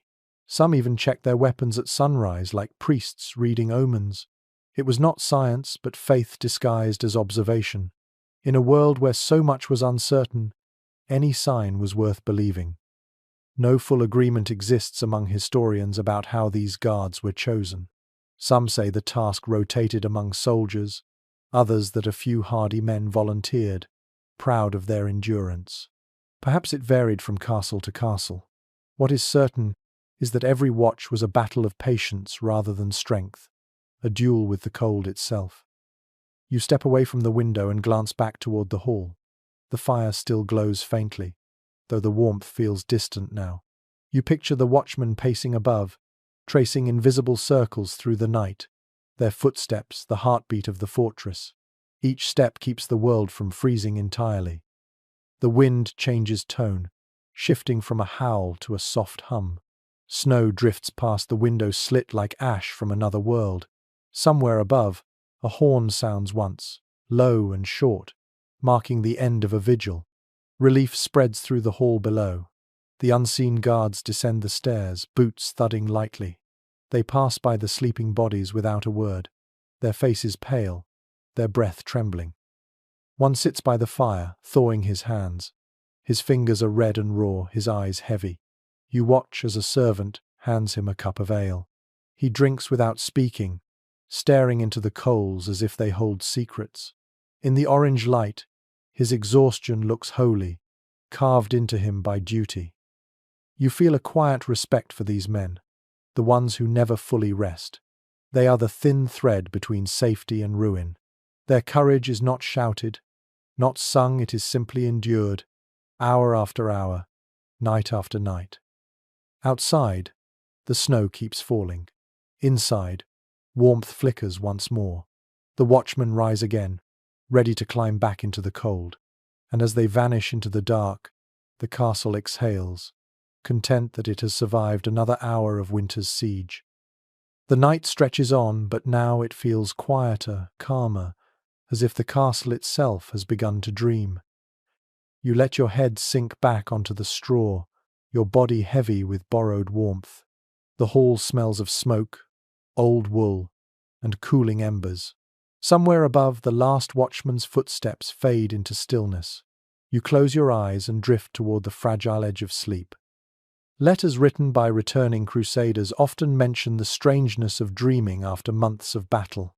Some said their minds refused to rest, that every sound of wind or wood snapping became a phantom alarm. Others confessed that sleep brought visions too vivid to ignore. A few even believed that dreams were messages sent from saints or lost comrades. You can imagine how those restless nights must have felt, where peace was both gift and punishment. You breathe slowly, and the air feels thick with the warmth of human life. Around you, men lie in rows, wrapped in furs and faith. Their faces twitch occasionally, their mouths half open in murmured fragments of prayer or memory. They are not entirely here anymore. They are walking again through deserts and hills far from this frozen keep. A curious description in a chronicle of the Teutonic Order tells how some Crusaders dreamed of the Holy Land with unbearable clarity. They could smell the sand and hear the bells of Jerusalem long after leaving it behind. When they woke, the disappointment was sharp enough to ache. One soldier wrote that the cold walls of Europe felt like exile, even after victory. Some historians wonder if these dreams were a kind of fever born from exhaustion and poor diet. Others see them as spiritual longing, the mind trying to reconcile faith with the brutal cold of home. Perhaps they were both. The line between miracle and memory is never clear in the dark. You turn your head and stare at the wooden ceiling. Smoke has stained it a deep brown, but when the firelight flickers, the beams seem to shimmer like a distant horizon. Your eyelids grow heavier. You imagine what you might dream if you surrendered completely. Perhaps you would find yourself marching again beneath foreign stars, the sound of drums echoing through your bones. Or perhaps you would find peace, lying beneath olive trees instead of towers. An old superstition whispered among Crusaders claimed that if you dreamed of light while sleeping in armor, it meant your soul was being tested by angels. If you dreamed of fire, it meant the opposite. You wonder which you would see tonight? The fire pops behind you, a single spark leaping into the air. Its glow paints the walls in trembling orange. Shadows move across the faces of the sleepers. They look almost like statues carved by some patient sculptor. The rise and fall of their chests gives rhythm to the silence. A forgotten traveller once wrote that to dream in a castle was to borrow its ghosts. You understand now what he meant. The stones seem to hum faintly, holding echoes of other sleepers from centuries before. Perhaps each person leaves behind a little fragment of their dreams, mingling in the air until they become part of the building itself. Experts disagree on whether Crusaders viewed dreams as sacred or suspect. Some clergy believed that dreams were divine revelations, while others warned that the devil spoke most clearly to those who slept too soundly. For the men in this hall, interpretation likely mattered less than survival. Dreams were escape, however brief, from a world that asked too much of them. You sink deeper into your own half-dream now. The sound of wind becomes the hush of waves. The flicker of fire becomes the shimmer of desert heat. You can smell salt and dust, and hear the faint creak of a saddle. For a moment, you are not in the castle at all. You are on the road again. Sunlight sharp on your armor, the taste of sweat and hope in your mouth. Then, just as quickly, you are back, surrounded by snoring men and whispering flames. A peculiar detail survives in a soldier's diary, describing how, during the coldest nights, men would take turns telling dream tales before sleep. Each would share the strangest vision of the week, sometimes inventing stories to amuse the rest. It was a game, but also a ritual, a way of keeping imagination alive when reality grew too narrow. You can almost hear their laughter now, soft and weary, fading into the dark. The air has cooled again, though not enough to wake you. Your body has adjusted to the rhythm of the night, to the strange pulse of shared dreams. The sound of the fire steadies your breathing. You begin to understand how the Crusaders endured winters like this. They turned their minds inward, building warmth out of memory, prayer, and story. Outside, snow drifts silently against the walls. Inside, the sleepers twist and sigh, caught between worlds. Their dreams mingle with the smoke, invisible but alive.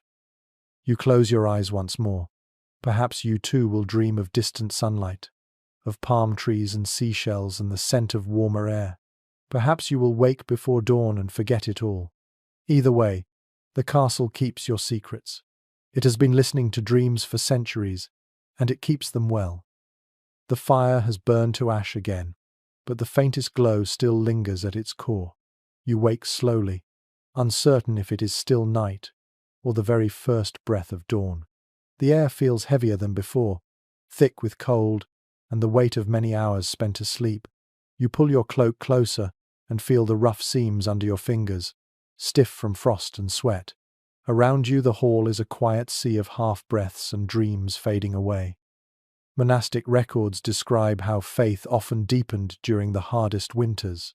When the cold pressed hardest against the walls, men turned more fiercely to prayer, believing that warmth of spirit could defy the frost of the flesh.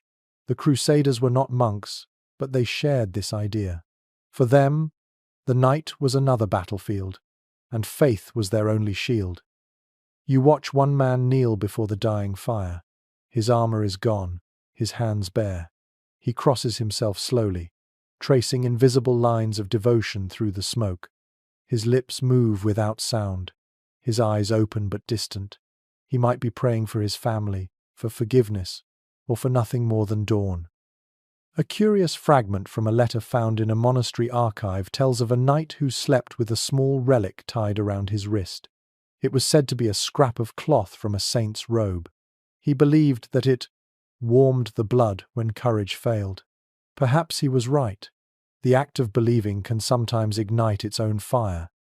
Some scholars remain uncertain whether these gestures of faith brought comfort or fear. For every man who found peace in prayer, another believed that divine silence was punishment. Cold and faith often tangled together, one feeding the other until they became indistinguishable. You can imagine the doubt that lingered in the dark, a shadow just behind the candlelight. You lie back again and look toward the rafters. The smoke has gathered there, curling in long ribbons before slipping out through the vents. It looks almost alive, like a spirit searching for escape. The castle feels different now, hushed but awake. Faith, it seems, hums beneath everything. The walls, the straw, even the air itself. A strange tradition mentioned in an old pilgrim's account described how men on the march would sleep with their rosaries wound around their hands, the beads pressed against their palms through the night, leaving tiny indentations on the skin by morning. Those marks were called the kisses of the saints. You imagine how comforting it must have been to wake and find proof that prayer had left its trace. The debate among theologians of the time centered on the question of whether faith was stronger in hardship or in comfort. Some insisted that suffering purified the soul. Others believed that true devotion required gratitude, not pain. Here, in the deep winter of this castle, you sense that no one had time to argue. Faith simply had to work. You rise quietly and walk toward the chapel door again. Its iron handle is cold under your hand. Inside, only one candle burns, its light too small to fill the space. The altar is covered with a thin layer of frost where the wax has spilled. You can see the faint outline of a chalice, glimmering faintly in the darkness. The scent of incense lingers, sweet and bitter at once. A peculiar account from the Rhineland describes knights leaving offerings of salt and bread at their bedside during harsh winters, gifts for guardian angels who kept the warmth from fleeing. Some even sprinkled wine across the floor in the shape of a cross before sleeping. Whether miracle or madness, the gesture gave shape to hope. You kneel beside the altar, though the stone is painfully cold. The candlelight flickers across your hands. It feels strange, praying in a time that no longer exists, but something in the air invites it. You whisper not for victory or strength, but for warmth that lasts until morning. The words do not echo. They settle gently into the silence, as if the stones have been waiting to hear them. No clear record tells us how many truly believed their prayers were answered. Historians find only fragments of devotion in margins of ledgers or scratched into walls. Yet you suspect that these quiet prayers mattered more than the grand ceremonies. They were small acts of survival, flickers of faith that refuse to be extinguished. You stand again, rubbing your palms together. The air has grown colder, but it feels lighter somehow, as if the darkness itself has softened. Perhaps that is what faith did for them. It did not remove the cold, but made it bearable. You return to the hall. The first light of dawn has not yet arrived, but a pale shimmer traces the edges of the windows. The sleepers stir faintly. Someone coughs. Someone sighs. The fire gives one last sigh of its own, collapsing into embers. As you settle back onto your straw, you think of the knight with his relic, the rosaries, the whispered prayers. Their faith was not grand. It was stubborn. In that stubbornness you find something familiar, something that feels as warm as fire. You close your eyes and imagine a thin thread of light weaving through the cold, connecting every sleeper in the hall, every prayer spoken or forgotten. The castle seems to breathe with it, steady and calm. For the first time all night, you believe that morning will come. The first whisper of dawn has not yet touched the sky, yet the darkness feels thinner now. A quiet sigh passes through the hall as sleepers shift beneath their cloaks, caught between dream and waking. You remain still, your eyes half open, listening to the faint crackle of the last embers. The air carries a gentler chill, the kind that invites thought rather than fear. Castle letters and surviving journals show that winter nights could awaken unexpected tenderness among Crusaders. Away from the clash of swords and the glare of daylight, thoughts often drifted toward home. Many knights wrote letters by firelight, ink freezing on their quills, sealing parchment with wax before sleep. Some never sent them. Others carried them into battle like charms. You picture one such man now. He sits at a rough table near the fire, his armor stacked beside him, his hands raw from cold. His quill trembles as he writes, and the ink dries unevenly on the page. He pauses often, staring into the glow as if the flames might whisper the right words. The letter is simple, a promise to return, a memory of laughter, perhaps a single line of poetry he once heard and never forgot. A curious tale preserved in a collection of troubadour songs speaks of a lady who stitched her husband's name into his blanket before he rode to war. She believed the thread carried her warmth across the sea. The fabric, found years later in a ruined stronghold, still bore faint letters. You imagine the comfort it must have brought him, that small touch of love in a world of iron and frost. Some modern historians interpret these letters and tokens as practical comforts, symbols of identity in a time when death was constant. Others argue that they were a form of quiet rebellion, proof that the heart could survive even in the service of war. You think both must be true. Love, like warmth, is a kind of defiance. You notice movement in the shadows. A soldier stirs, then sits upright. He pulls something from his satchel, a small object wrapped in linen. The firelight glints briefly on metal, a locket perhaps, or a ring. He holds it for a moment, pressing it to his lips, then hides it again beneath his cloak. His face softens before he lies back down. You feel as if you have witnessed a prayer that needed no words. One unusual account from the letters of a Crusader widow tells how women back home kept their husbands' worn gloves beside their beds during winter. They believed the smell of leather carried a trace of the man himself. It was not perfume, but proof of life. You breathe in the air around you and think of how scent, touch, and memory entwine until they become indistinguishable. The fire flickers again, and you catch sight of a folded scrap of parchment lying near the hearth. It must have fallen from someone's pack. The writing is blurred, but you can make out the start of a sentence. If you read this, know that I still feel the warmth of your hand. The ink has bled into the fibers, as if the paper itself tried to keep the words alive. Researchers have long debated whether these private letters were ever meant to reach their destinations. Many Crusaders carried them as talismans, not messages.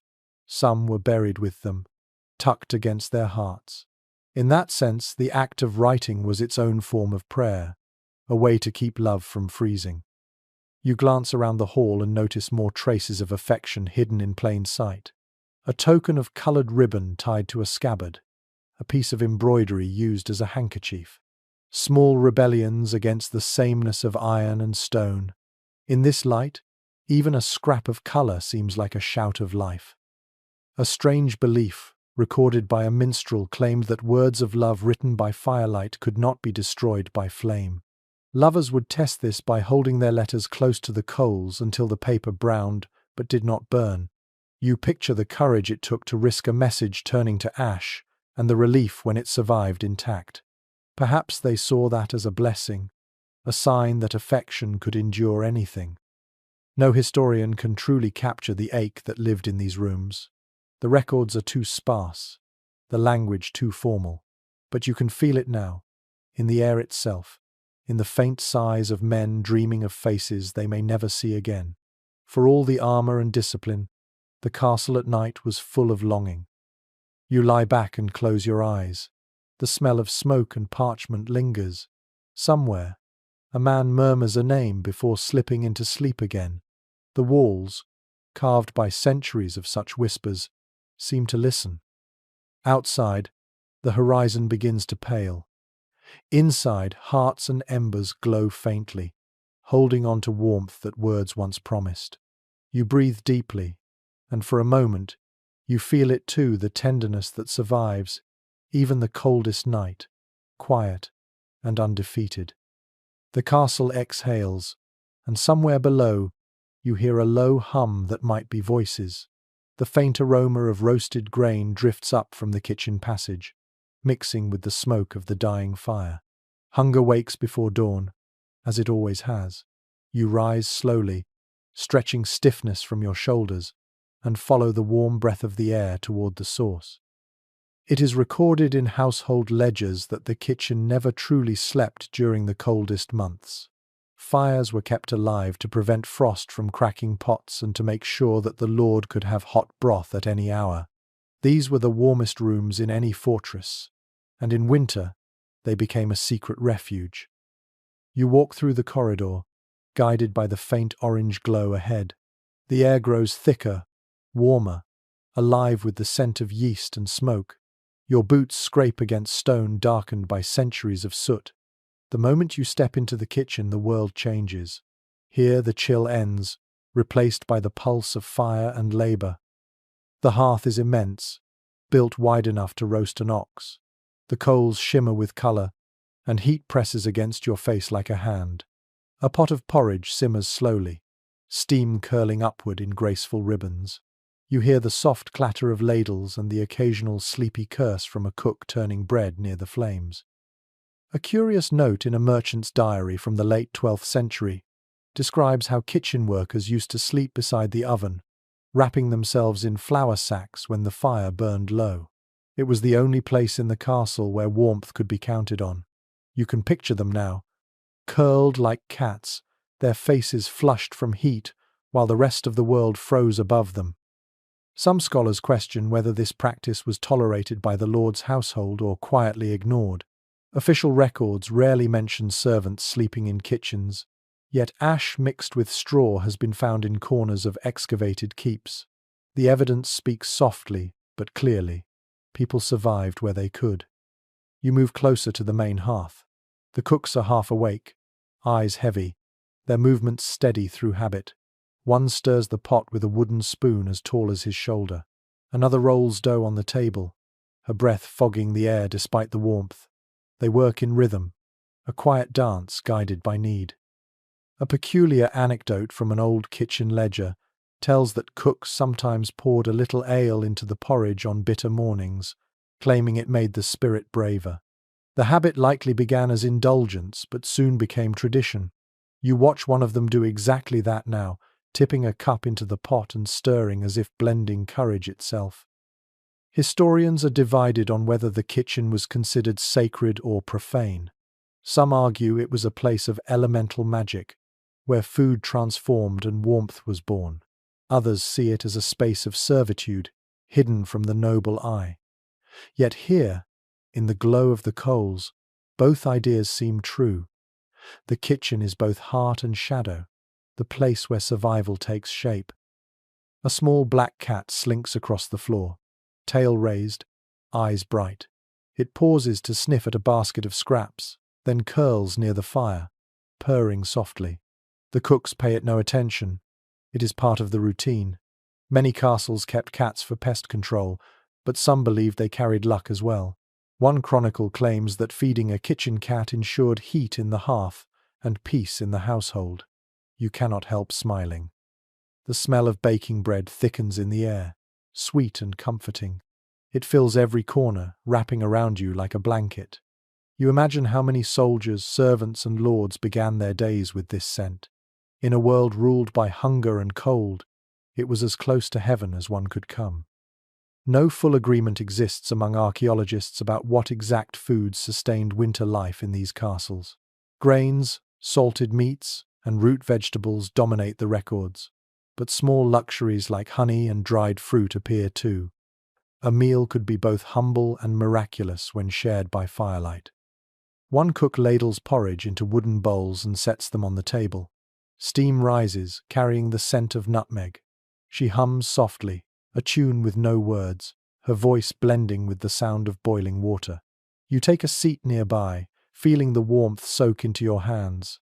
The first spoonful tastes earthy and rich, the kind of food that feeds both stomach and patience. The cat stretches beside you, its fur hot to the touch. Someone laughs quietly, breaking the long silence of the night. You realize how human this moment feels, stripped of ceremony and armor. Just warmth, food, and shared fatigue.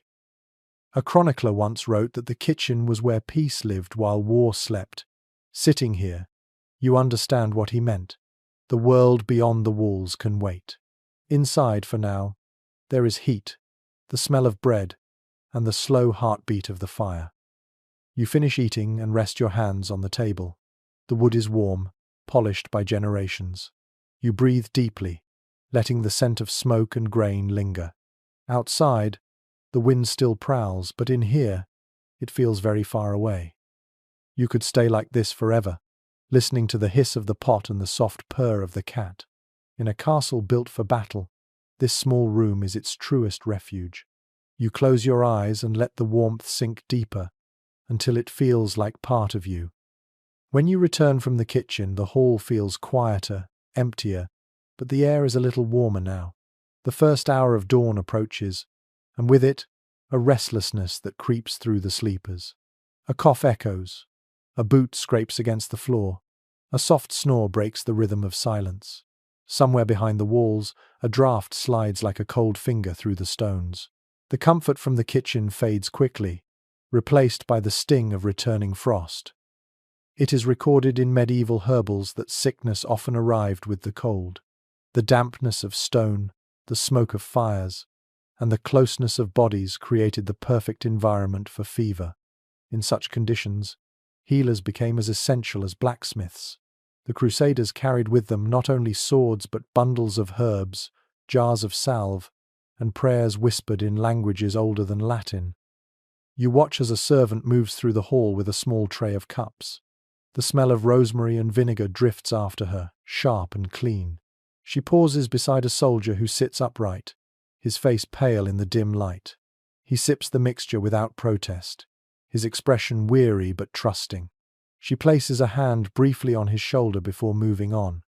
An unusual entry in a healer's notebook from the early 13th century lists warmth and courage as the first ingredients for any winter cure. Beneath it, in smaller script, the same writer adds, "and prayer, if the patient will have it." You imagine that even then, science and faith work together in strange harmony, neither complete without the other.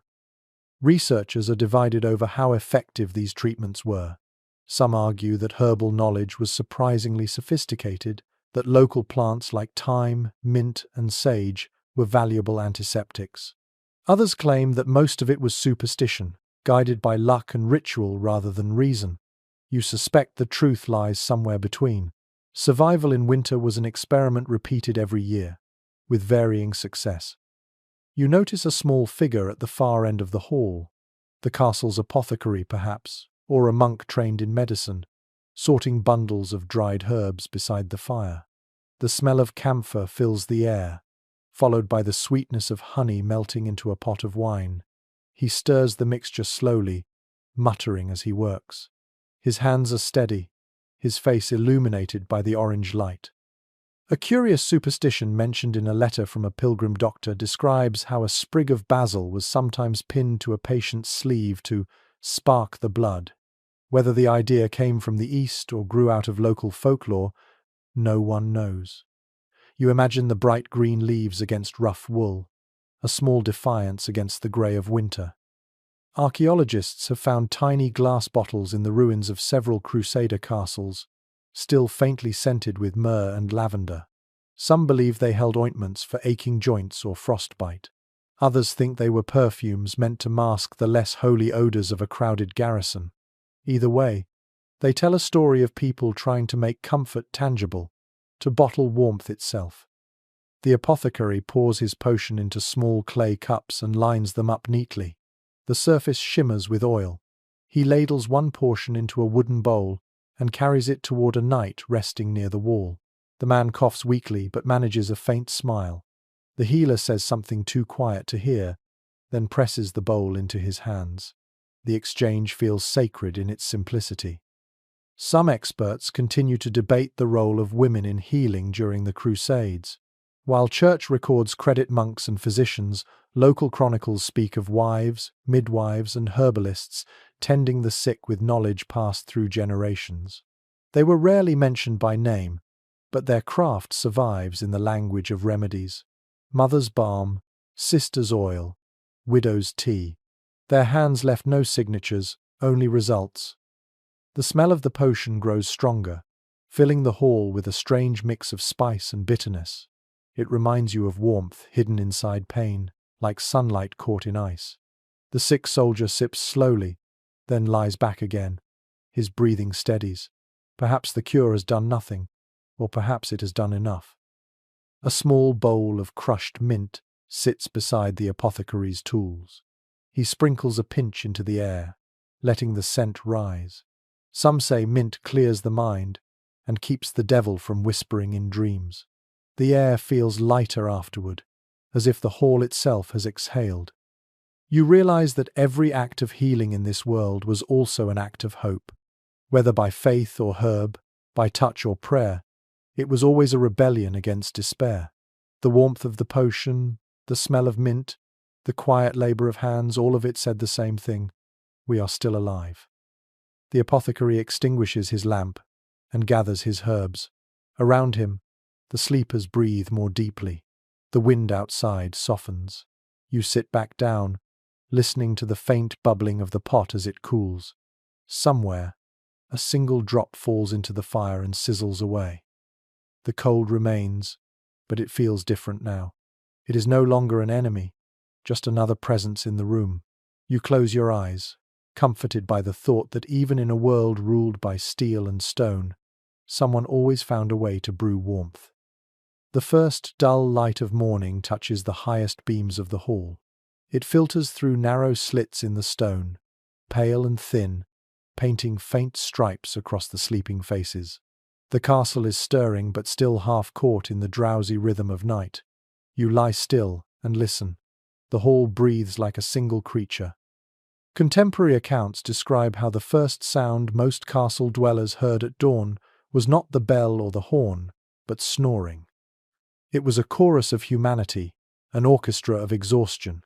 Some found it comical, others strangely comforting, the audible proof that warmth and life persisted. The sound was so constant that chroniclers rarely mentioned it. To them, it was as ordinary as firelight. You hear it now. Deep, rolling snores from the men nearest the hearth blend with the softer sighs of those further away.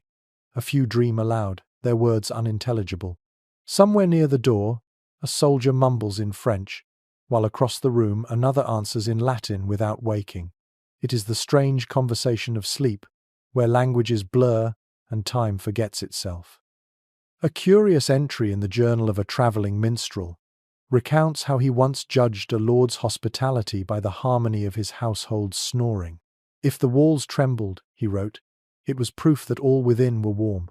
You smile, hearing the soft rumble around you, and realize that comfort can sometimes be measured by noise. Some historians suggest that medieval people slept in cycles, rising once in the middle of the night before returning to rest. The custom was called the first and second sleep. During that waking interval, people prayed, talked quietly, or even visited neighbors within the safety of the castle. You can imagine it here: sleepy faces around the hearth, soft laughter, whispered gossip before slipping back under blankets. You sit up slightly, careful not to wake the man beside you. His helmet rests beside his head like a loyal dog. His mouth hangs open, his snore deep and regular.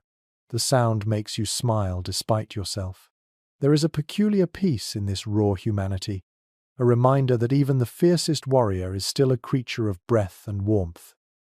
An amusing detail survives in a servant's account describing how noblemen would sometimes compete over whose snoring was loudest. The winner apparently was teased as having lungs fit for a horn. You picture it now, laughter rolling through the hall before the joke fades back into slumber. Researchers remain divided on whether communal sleep affected health. Some believe the shared warmth reduced illness, while others argue that disease spread more easily in such close quarters. The truth is probably both. In this place, comfort and contagion coexist, just as laughter and fatigue share the same air. The smell of smoke lingers, mixed with the sour-sweet scent of bodies. The air feels thick but not unpleasant. It is the smell of living, of time condensed into breath. You lean back against the wall and close your eyes for a moment, letting the rhythm of snoring wash over you like waves. A curious superstition noted in a minor friar's diary says that if a man snored loudly, angels mistook it for prayer and blessed his sleep. The friar added wryly that, by this measure, many soldiers were saints. You cannot help laughing quietly at the thought, careful not to wake anyone. The fire has burned low again. Only a few orange veins of coal remain, pulsing faintly in the grey ash. Yet the air near it still glows with heat. You shift closer and feel its slow, patient warmth against your legs. The sound of snoring grows fainter as more men stir awake. They groan softly, stretch, and pull their cloaks tighter. The hall fills with the rustle of straw and the sigh of wool. Some experts note that mornings in castles were slow to begin in winter. There was little reason to rise early when the sun offered no warmth. Duties waited for daylight, and daylight waited for courage. For now, the men linger in that delicious space between rest and resolve. You hear a faint creak above, perhaps a pigeon settling on the roof, or snow sliding from the tiles. The noise makes one sleeper turn and mutter. He coughs once, then continues snoring. It is absurdly human, this mix of noise and stillness, strength and helplessness. A small smile touches your lips. You realize that the sounds of sleep are more than background. They are the heartbeat of this world. They carry history as surely as the clang of weapons or the chanting of prayers. Every breath is an echo of survival, each snore a note in the long song of endurance. No one writes about these moments in chronicles. Yet here, in the dim hush between night and morning, you find the truest measure of peace. Not triumph, not glory, but the soft music of bodies at rest. You close your eyes again and listen. The castle sighs, the wind hums faintly through the cracks, and the sleepers snore on, unashamed and unbroken. For now, that is enough. The wind begins to rise again, low at first, then swelling until the walls seem to hum. You feel it as a vibration through the floor, a reminder that even stone is not immune to the breath of the world outside. The fire flickers nervously, and a few men groan in their sleep, pulling blankets tighter around their shoulders. The storm has returned. Chroniclers of the northern Crusader states often described winter tempests as living creatures. They wrote of gales that prowled the battlements like wolves, howling and clawing for entry. The walls could withstand siege engines and armies, but against cold air they were helpless. You hear it now, the long moan that seems to circle the keep, searching for a way inside. You rise and walk toward one of the narrow windows, A faint beam of light cuts through the grey. Snow whirls like smoke, filling the courtyard with ghostly motion. Each gust presses against the shutters, testing their strength. For a moment, you imagine the wind as an enemy army, unseen but relentless, hurling itself again and again at the walls. A curious letter from a castle steward in Burgundy describes how during great storms, everyone would fall silent, listening to the noise of the wind. It was not fear, he wrote, but respect. They believed the storm carried the voices of angels fighting demons above the clouds. You can almost hear that battle now in the rhythm of gusts and pauses, the high cry followed by deep stillness. Some historians debate whether these castles were truly as indestructible as they appeared.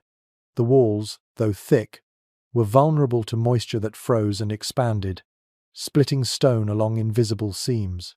To live here was to dwell inside a fortress that slowly, silently decayed each winter. The sound of a storm might not just be weather, but the whisper of a future ruin. The hall grows darker as clouds blot out the pale dawn. A servant hurries to reinforce the door with an iron bar. His face is drawn but calm. Storms are familiar companions. He checks the hinges, adjusts a blanket stuffed into the gap beneath the door, then returns to the hearth. The fire flares as he stirs it, sending sparks into the air. A peculiar superstition from a 12th century household guide advised throwing a pinch of flour into the flames during storms to appease the spirit of the wind.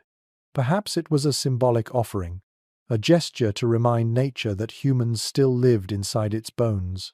You think of the kitchens below, the grain stored carefully against hunger, and how generous such an offering must have felt.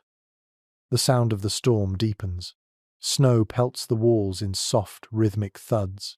Somewhere above, a shutter slams open, then shut again. A muffled curse follows, then silence.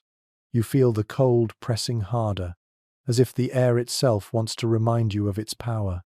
The draft finds every weakness, slipping across your neck, creeping into your boots.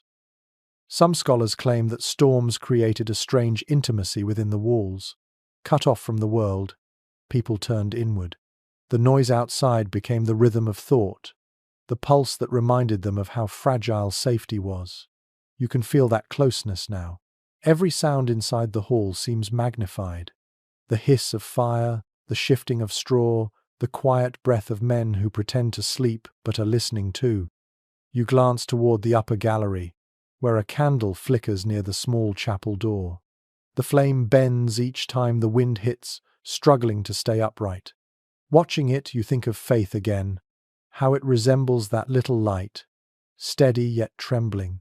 Perhaps that is what the Crusaders meant when they said that storms test both stone and soul. A curious fragment from a forgotten song tells that castles once had singing walls. When wind swept through the arrow slits at just the right angle, the air vibrated in tones that echoed through the corridors. Some believed these sounds were omens. Others said they were simply the castle's voice. Tonight it feels true. The whole building seems to sing a long, low note of endurance. No agreement exists among engineers and historians about how medieval builders adapted to such punishment.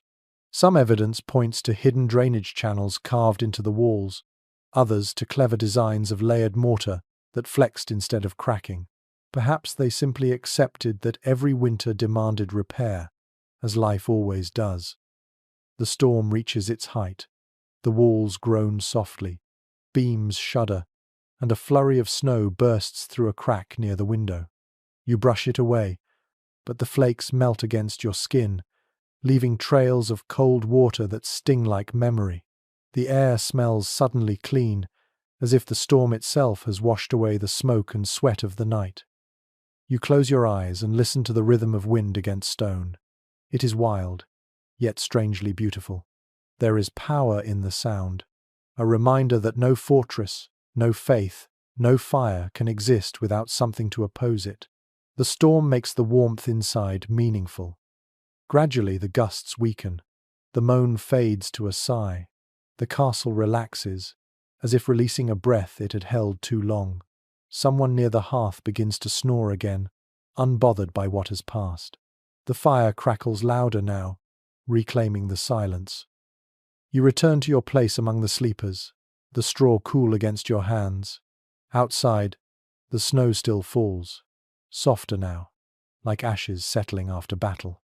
You feel the calm that follows survival, the quiet victory of simply remaining warm. The storm has tested every wall, but you are still here. The storm fades into memory, leaving a deep stillness behind. For the first time in hours, the castle feels truly quiet. The air smells of damp ash and stone, a blend of exhaustion and relief. You lie awake and sense the moment when night begins to surrender to dawn. Somewhere outside, a rooster cries once, its voice thin but certain. The cold for now has been endured. Documents from the period describe the fragile peace of early morning in medieval fortresses. The final watchmen descended from the towers, their faces grey with fatigue and frost. The priests stirred in the chapels, readying the first prayers. The cooks relit the kitchen fires. Life reassembled itself piece by piece, as if rebuilding from the ruins of darkness. You sit up slowly, brushing straw from your cloak. Around you, others are waking, a few stretch stiff limbs groaning softly. One man kneels to gather the ashes from the hearth, coaxing a flame back to life with gentle persistence. The fire catches, small and steady. Its glow begins to paint the walls gold. An old saying recorded by a chronicler of the Teutonic Order claims that a castle's courage begins with its first spark. The notion feels true. Every morning began with this simple ritual, the rekindling of fire, a quiet defiance against the night. You watch it grow brighter, the warmth crawling slowly across the flagstones toward you. A curious fragment from a merchant's letter tells how dawn smelled differently after a storm. The snow, he wrote, gave off a scent like iron and apples. You take a breath and catch a hint of it even here, mingled with smoke. The air tastes new, sharp and promising, as if the world has been washed clean. Scholars often discuss the symbolic power of dawn in Crusader culture. It marked both renewal and discipline, the moment when faith demanded action again. Yet inside these cold walls, dawn must have felt simply like survival. The light returning meant another day lived. You feel that understanding settle into you, simple and real. The horn sounds outside, deep and brief. Its echo fills the courtyard, bouncing through corridors and chambers. Men rise at once, rubbing their eyes, gathering cloaks and belts. The castle wakes in a slow wave of motion. Footsteps shuffle, armor clinks, the rhythm of duty returns. One peculiar anecdote from an old guard's record describes how, during the coldest winters, the morning horn was sometimes blown twice. The first call summoned those who wished to pray. The second, those who wished to eat. Few could resist the second. You smile at the honesty of it. A line of servants carries buckets of water through the hall, their steps quick and quiet. The buckets steam in the frigid air. The first chores of the day begin long before sunlight reaches the ground. You hear the scrape of brooms, the soft clink of dishes being gathered, the faint murmur of orders exchanged in half-whispers. Some historians argue that this rhythm of rising and labour formed the psychological core of castle life. After long nights of uncertainty, structure returned like medicine. The cold had its own hierarchy, and duty was the warmth that kept despair from spreading. You see it now in the disciplined calm of these morning movements. The priest emerges from the chapel, his robe heavy with frost at the hem. He carries a small book and a wooden cross. Without a word, he moves through the hall, touching the cross lightly to the foreheads of those nearby. They bow their heads, some out of devotion, others simply from habit. His presence feels both solemn and tender, a final echo of the knight's faith before work begins. A curious custom mentioned in a Breton manuscript notes that after especially cold nights, a few drops of wine were added to the morning blessing water. The priest believed it warmed the soul as it sanctified. You wonder if that tradition ever reached this place, or if it lived only in words. The light strengthens, pale and clear.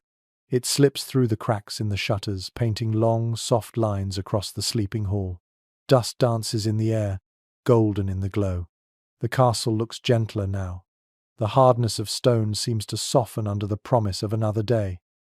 No chronicler ever captured these small dawns, these fragile victories against the cold. Yet you realize they were the heart of every winter. Battles might fill the pages, but mornings like this filled the lives. You stand and stretch, feeling warmth return to your fingers. The fire burns stronger now. Outside, the horn sounds again, calling the day forward. The night, for all its trials, has passed. You look around the hall one last time. The faces that slept in fear and fatigue are now awake, alive, and ready. The world beyond the castle waits, but for this moment everything feels balanced. The cold, the warmth, the faith, and the fatigue coexist in perfect stillness. You take a breath, letting the air of morning fill you. The sound of footsteps, of life, replaces the storm. And in that simple music of dawn, you understand what the Crusaders must have felt each morning after surviving the night. Not triumph, not relief, but quiet gratitude. The horn fades into silence, leaving behind the steady hum of movement. Morning has come at last. The castle glows faintly in the new light, its edges softened by snow and ash.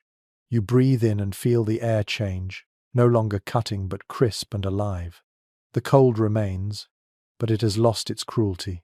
It is simply part of the rhythm now, a quiet reminder of what has been endured. Records from the period note that mornings after great storms carried a kind of solemn calm. People spoke in softer voices, moved more carefully, as if afraid to disturb the fragile peace. The Crusaders were no different. Having survived another frozen night, they began their rituals of gratitude and renewal. A cup of ale, a whispered prayer, a moment to stretch before facing the new day. You watch as men gather near the hearth to feed the flames one final time. The fire crackles brightly, painting their faces gold. They stand close, shoulders brushing, sharing warmth without words. A few laugh softly at something half-remembered from the night before. The laughter is brief but genuine, the sound of life pushing through frost. A curious account from a Benedictine scribe tells of how ashes from the hearth were sometimes mixed with oil and used to polish armor before sunrise. The idea was both practical and symbolic. The remnants of the night turned into protection for the day ahead. You picture it now. Grey powder brushed gently across steel, until it shines, the fire's memory carried into battle. Some scholars suggest that this transformation of ashes into purpose reflected a deeper belief, that nothing in life, not even hardship, should be wasted. The Crusaders lived by that philosophy without naming it. The cold, the fear, the prayers, the sleeplessness, all became part of their endurance. Survival was both punishment and blessing. You walk toward the nearest window. The shutters are open now, letting in pale gold light. Outside, the courtyard glitters with frost. The snow has settled into soft drifts, sculpted by the wind into patterns that shimmer like silk. You can see footprints crossing from the stables to the chapel, the only marks of motion in a world remade by silence. A peculiar detail in a household record mentions that after such nights, the servants would hang damp cloaks by the walls, allowing the rising sun to dry them slowly. The smell of thawing wool and smoke filled the halls, mingling with the aroma of baking bread. It was the scent of recovery. You inhale deeply and catch traces of it now, faint but real. No scholar truly agrees on how the Crusaders measured time inside these walls. Some believe they counted by prayers, others by chores. Yet standing here, you sense that time in a castle was less about hours and more about endurance. Each morning was proof that night could be conquered again and again. A group of soldiers gathers near the open door. They squint against the brightness, then step outside. Their boots crunch in the snow, leaving fresh prints over the old. The sound is steady, rhythmic, almost ceremonial. You follow them with your eyes as they move toward the yard, their breath clouding behind them. One odd superstition recorded by a traveller from Genoa claimed that if you could see your breath in the first light of morning, it meant your soul was still strong. You exhale slowly and watch the mist rise and vanish, feeling oddly reassured. The priest appears again, his robe trailing across the floor. He sprinkles water on the fire, hissing softly as the last coals fade to steam. The hall smells briefly of damp ashes. Around you, men begin to gather their belongings, fastening belts, checking swords, adjusting cloaks. Each gesture feels deliberate, practiced by habit and necessity. The fire is gone now, but the warmth it created lingers in the air. You look around and notice how light has changed the room. What was harsh and grey by night now glows with soft colour. Banners once dull now shimmer faintly. Even the walls, streaked with soot, seem gentler. The castle looks less like a fortress and more like a shelter. You realize that the true miracle of these nights was not survival alone, but persistence. Every storm, every prayer, every ember added to the quiet testimony of endurance. The Crusaders, for all their battles and burdens, were simply trying to stay warm, to hold fast against the cold world that surrounded them. You take one last look at the hall before you go. The smell of ashes and bread lingers, mingling with the faint scent of melting snow. The air is alive again. The cold will return, as it always does. But so will the fire, the faith, the laughter. Warmth, you realize, is not a thing kept. It is a thing remade each day. You close your eyes and listen to the sounds of morning. Boots on stone, birds waking in the towers, the creak of wood as the castle stretches under sunlight. The night is behind you now, its stories folded into the air. You feel its weight and its peace both. The Crusaders have survived another winter night. So have you. Now that the story has quieted, take a deep breath.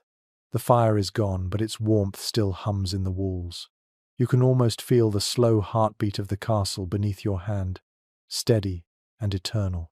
Outside, the snow has stopped. The air glows with that strange brightness that comes only after storms, soft and forgiving. Let your mind rest there for a moment. Picture the empty hall, the scattered straw, the faint curl of smoke still rising where the hearth once burned. The echoes of footsteps fade, replaced by the sigh of the wind through high windows. What was fierce only hours ago now feels tender. Even the cold has gentled into stillness. You imagine walking through the courtyard. Your breath clouds and disappears into light. The snow crunches under your boots.